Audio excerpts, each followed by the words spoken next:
Welcome to Pindar Poetry. We hope you learned something new. To use Apple funds for iCloud storage, add money to your Apple ID balance first. Open settings on your iPhone or iPad and tap your name at the top. Choose Media and Purchases, then View Account, then add funds to Apple ID. You can select preset amounts like 0, 5, or 0, or enter a custom amount. Funds show immediately and become the primary payment method for iCloud purchases. This step is required before you subscribe to any iCloud plan. If you have Apple Cash, transfer it to your Apple ID balance inside Settings. Go to Add Funds to Apple ID and select Apple Cash as the source if prompted. Confirm the amount, such as 0, 5, or 0, and authorize the transfer with Face ID, Touch ID, or your passcode.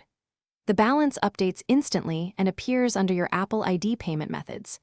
This moves Apple Cash value into Apple ID funds, enabling iCloud payments from that balance directly thereafter. After funding your Apple ID, open Settings and tap your name, then iCloud, then Manage Storage or Change Storage Plan.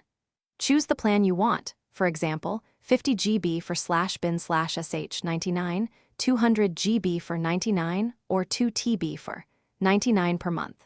Confirm the purchase and verify that Apple ID balance is listed as the payment source. For family sharing, the organizer's payment covers shared plans, so ensure that organizer has sufficient Apple ID balance.